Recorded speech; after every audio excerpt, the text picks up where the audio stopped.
오늘 우리에게 주시는 하나님의 말씀은 요한복음 1장 14절에 있는 말씀입니다. 요한복음 1장 14절에 있는 말씀. 제가 봉독해 올립니다. 말씀이 육신이 되어 우리 가운데 거하심에 우리가 그의 영광을 보니 아버지의 독생자의 영광이요 은혜와 진리가 충만하더라. 아멘. 기도하겠습니다. 전능하시고 은혜로우신 아버지 하나님 감사드립니다. 오늘도 함께해 주시사 놀라운 은혜로 채워주시고 붙잡아 주시옵소서. 말씀 가운데 은혜 주시고 말씀으로 붙잡아 주시옵소서. 감사드리며 오늘 예수 그리스도 이름으로 간절히 기도드립니다. 아멘. 반갑습니다. 할렐루야. 우리는 구원받은 성도죠. 구원받은 성도가 가장 먼저 해야 할 일은 성경을 사서 읽는 것입니다. 왜냐하면 말씀은 우리의 양식이기 때문에 우리가 거듭났다, 구원받았다 하는 것은 영적으로 다시 태어난다는 얘기입니다. 그래서 영적으로 다시 태어났기 때문에 영의 양식인 말씀을 읽어서 소화시킬 수 있는 능력을 갖춰야 되는 것입니다. 그러기 위해서는 뭐예요? 먼저 영적인 양식인 말씀, 즉 성경을 사서 읽기 시작해야 된다는 것입니다. 우리가 양식을 먹고 자라듯이 우리도 양식을 먹고 자라나야 되기 때문에 성도로서 거듭난 자로서 성장해야 되기 때문에 반드시 필요한 것은 뭐다? 말씀이다. 그렇게 이야기할 수 있습니다. 그리고 또 뭐예요? 기도다. 기도는 뭐예요? 영적인 또 호흡이라고 그래요.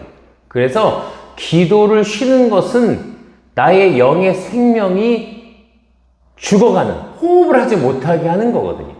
그래서 날마다 기도하고 말씀 보면서 먹고 호흡하는 것이 믿는 자가 해야 할 일인 것입니다. 어머니 뱃속에서 갓 태어난 아기가 본능적으로 젖을 찾듯이 갓 거듭난 영적으로 어린 아이는 순수한 말씀의 젖을 사모하게 되어 있기 때문에 그렇습니다. 그래서 복음을 믿고 구원받은 성도에게 말씀의 젖이 공급되어야만 한다는 이야기입니다.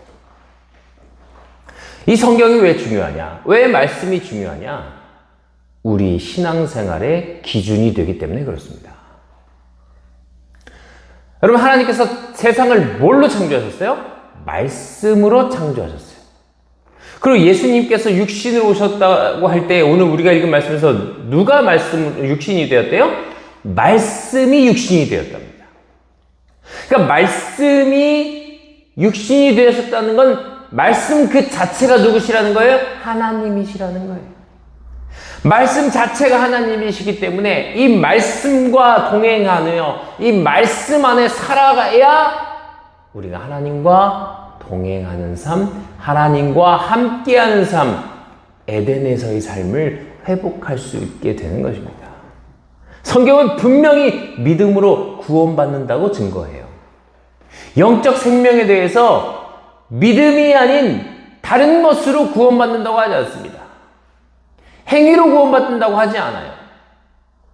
그러나 우리가 구원받은 이후에 행위를 하기 위해서, 성도로서의 행동을 하기 위해서는 뭐가 필요하다는 거예요?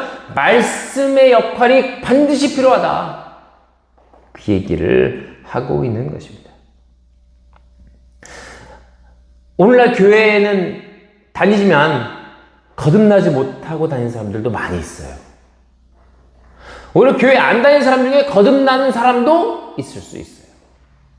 왜? 교회를 다니느냐 안 다니느냐가 거듭나냐 안 거듭나냐의 차이가 아니라 말씀을 정말 믿고 영적으로 거듭난 사람이 그 안에서 우리가 하나님 안에서 말씀 가운데 거하면서 자라가야 되는 것, 그 기준이 성경이라는 거예요. 근데 어떤 말씀이어야 되냐? 순수한 하나님의 말씀이어야 된다는 겁니다. 하나님 말씀이 순수해야 되는 거예요. 그러나 오늘날의 많은 설교 중에서는 이 말씀의 순수함이 떨어지고 그 안에 첨가물이 있고 불순물이 있고 세상적인 것, 물질적인 것, 정치적인 것, 육적인 것들이 첨가돼서 순수하지 못하고 불순물들 가운데 있는 말씀이 많이 있습니다. 그래서 온전히 하나님의 말씀만 의지하고 살아갈 때에 그 말씀 가운데 서서 우리가 주님을 바라볼 수 있을 때까지 순수한 마음으로 순수한 믿음을 가지고 순수한 말씀을 보면서 살아가야 된다는 거예요. 로마서 10장 8절 말씀 한번 보겠습니다. 로마서 10장 8절 말씀 읽겠습니다. 그러면 무엇을 말하느냐? 말씀이 내게 가까워 내 입에 있으며 내 마음에 있다 하였으니 곧 우리가 전파하는 믿음의 말씀이라. 이게 무슨 말씀이에요? 말씀이 내게 가까워 내 입에 있으며 내 마음에 있다 하였으니 곧 우리가 전파하는 믿음의 말씀이라. 그 믿음의 말씀이 우리와 가까워야 하는 것이고 우리 입에 있어야 하는 것이고 우리 마음에 있어야 한다는 이야기입니다. 구원받은 사람에게 성경을 읽으라고 하는 것은 굉장히 좋은 권면입니다. 성경 읽으세요. 권면이에요. 굉장히 좋아요. 그런데 어찌 보면 굉장히 무책임한 말이기도 합니다. 이거와 똑같아요. 갓 태어난 아이에게 이제 너 태어났으니까 너 밥 먹어라.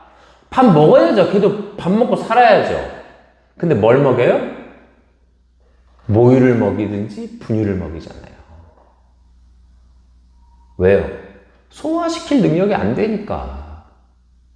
소화를 시킬 수가 없으니까 먹여줘야 되잖아요. 그걸 먹고 조금 자라면 뭘 줘요? 이유식을 주기 시작하잖아요. 그러니까 갓 태어난 아이에게 그렇게 하듯이 어찌 보면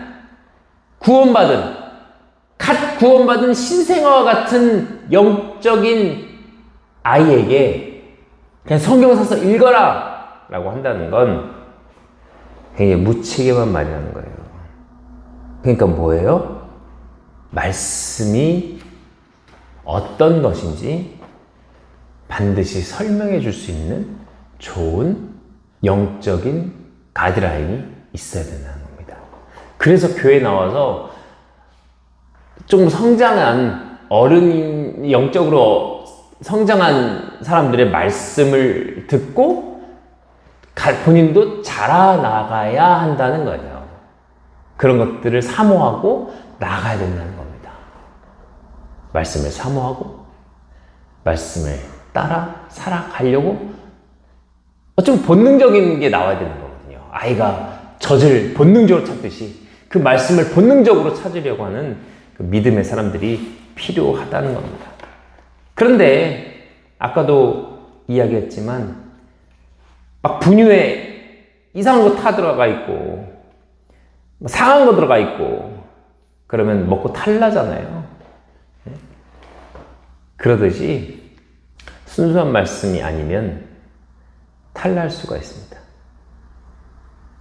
그래서 그 순수한 마음을 가지고 순수한 믿음을 가지고 순수하게 말씀을 전하는 그런 교회를 찾는 것도 중요하고 그런 말씀을 찾는 것도 중요하고 그런 사람을 찾는 것도 중요합니다.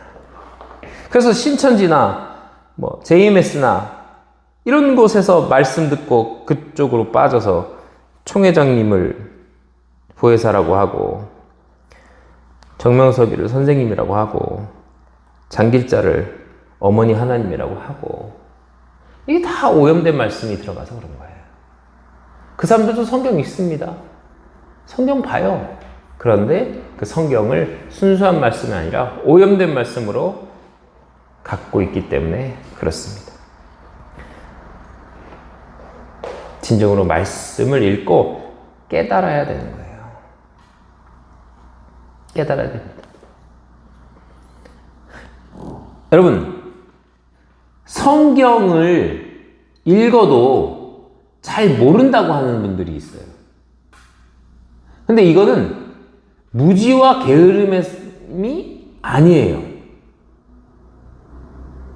그 사람들은 성경을 보고 모르는 게 당연합니다.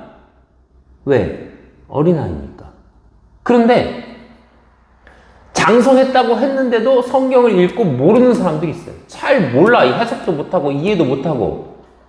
그런 사람들은 뭐예요? 두 가지죠. 하나는 거듭나지 않아놓고 거듭난 척 해서 살아왔던가, 한 신앙생활만 몇십 년을 했던가, 아니면 영적으로 거듭은 났지만 성장하지 못했던가. 여러분, 성경을 읽어도 깨닫지 못하는 이유가 많습니다. 성경을 읽어도 깨닫지 못하는 이유는 성경이 어렵거나 내가 초신자이기 때문이 아니라 거듭나지 않았기 때문입니다. 고린도전서 2장 14절 말씀 한번 보겠습니다. 고린도전서 2장 14절 말씀 읽겠습니다. 육에 속한 사람은 하나님의 성령의 일들을 받지 아니하나니 이는 그것들이 그에게는 어리석게 보이며 또 그는 그것들을 알 수도 없나니 그러한 일은 영적으로 분별되기 때문이라. 그렇죠? 육에 속한 사람은 하나님의 성령의 일들을 받지 아니한다는 거예요. 아까 말씀드렸지만 거듭나지 못했거나 거듭났어도 잘하지 못했으면 깨닫기가 어렵습니다. 성경을 깨닫지 못한 이유예요. 그러니까 성경을 깨닫는데 가장 중요한 요소는 거듭남이라는 거예요. 거듭남. 죽어있던 영이 거듭나면 영적인 지각력이 새로워지고 머리가 아닌 마음이 작동하기 시작합니다. 그러니까 이성이 아니라 영적인 것이 내 머릿속에서 다시금 깨어난다는 거예요. 제가 영은 어디 있다고 그랬습니까? 영은 머리에 있어요. 혼도 뇌에 있어요. 뇌에.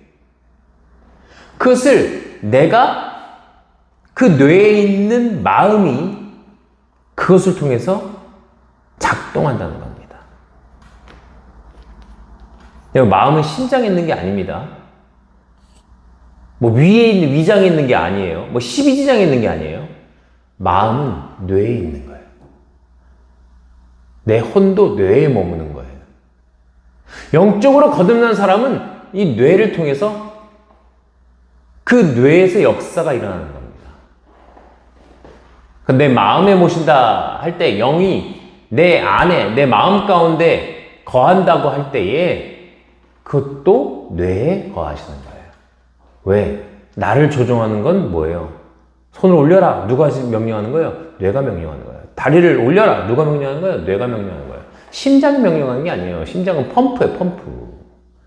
여러분, 이 눈으로 시각적으로 본 것이 뇌로 가서 뇌가 이걸 처리를 하잖아요. 그리고 뇌가 처리한 것들을 몸이 하잖아요. 여러분, 그 마귀 들린 사람들 보면요, 특징이 있습니다. 다 어떤 줄 아세요? 잘 보세요. 뭐 최근 살인자라고 하는 사람, 나쁜 짓 했다는 사람들 다 보면 눈이 위에 갖다 붙어 있어요. 이거 그 성령 사역하시는 분들이 얘기를 해주는 건데, 마귀가 들어오면 눈이 위에 갖다 붙어 있고 마귀가 나가면 눈이 다시 정상으로 돌아온다는 거예요. 그러니까 잘 보세요. 사진들 잘 보세요. 이상한 짓 하고 나쁜 짓 하고 막 사이코패스라고 하고 살인하는 인간들 보면 눈이 위에 갖다 붙어 있는 인간들도 많아요. 근데 위에 갖다 붙어 있지 않고 정상적인 눈을 갖고 있으면서 이상한 짓 하는 놈들도 있어요. 그런 놈들은 자기 신념이야, 신념. 네? 자기가 나쁜 짓 하는 게 그게 신념이에요. 여러분, 영적으로 거듭나서 성령이 내 안에 있는 사람들은 눈부터 선하게 나와요. 악한 인간들은 눈이 벌써, 눈부터 악해요. 왜? 눈과 시각과 뇌는 바로 연결되어 있거든요. 그래서 눈이 마음의 창이라고도 그러잖아요. 내 마음을 볼 수 있는 거 눈이라고도 하잖아요. 옛날 사람들도 그렇게 얘기했잖아요. 눈이 좀 돌면, 눈이 좀 이상하면, 저 이상하다. 벌써 그렇게 나오잖아요. 그래서 그게 작동이 되는 거예요. 영적인 감각이 생겨나는 겁니다. 그래서 오감이라고 하잖아요. 오감. 거기에 하나 더 하면 뭐예요? 그걸 육감이라고 하잖아요. 육감. 사람이 없는데 하나 더 있는 거. 육감. 그게 영적인 감각을 얘기하는 거예요. 그래서 막 영적으로 스산한 게 오면 막 몸이 떨리고 막 이런다고 하는데 그게 육감이라고 하는 거예요. 이게 영적인 걸 얘기하는 거예요. 마귀가 와도 육감이 발동하는 것이고 성령님이 오셔도 육감으로 발동이 되는 거예요. 인간은 영적인 존재이기 때문에 그렇습니다. 그러니까 왜 영적인 존재냐면 성령님이 오시지 않아도 인간은 영적인 존재예요. 왜? 성령님이 아니시면 마귀의 영이 오니까 그래요. 둘 중 하나잖아요. 인간은 영적인 존재거든요. 네? 마귀가 강하게 붙잡느냐 내비둬도 어차피 지옥 갈 인간 내비두느냐 그 차이죠. 성령님 강하게 역사하시냐 성령님께서 강하게 역사하지는 않으셔도 그 사람에게 성령의 역사가 있느냐 그럴 수 있다는 거예요. 하나님께서 일을 하시기 위해서 그 사람을 통해서 일을 하실 때는 또 강하게 역사하시기도 하시고 그런 것들이 있거든요. 그러니까 성경을 깨닫지 못한 이유는 뭐예요? 지능 지수의 문제가 아니라는 거예요. 마음의 문제입니다. 마음의 문제. 여러분 인간의 영적 어두움은 전적으로 마음에서부터 오는 거예요. 그 마음이 어디 있다고 그랬어요? 뇌에 있다고 했잖아요. 뇌에. 그럼 예수님을 가까이서 따르던 그 제자들도 예수님의 말씀을 깨닫지 못해서 자주 책망을 듣습니다. 그 중에 하나는 아예 은 30에 예수님을 팔아버리기도 해요. 예수님은 그때마다 그들의 마음이 완악하고 굳어있다라고 하시면서 꾸짖으셨습니다. 마가복음 16장 14절 말씀 한번 보겠습니다. 그 후에 11제자가 음식을 먹을 때에 예수께서 그들에게 나타나사 그들의 믿음 없는 것과 마음에 완악한 것을 꾸짖으시니 이는 자기가 살아난 것을 본 자들의 말을 믿지 아니함일러라. 아멘. 뭐라고 말씀하세요? 믿음이 없는 것과 마음이 완악한 것. 즉 마음이 완악하면 뭐가 되는 거야? 믿음이 없어지는 거야.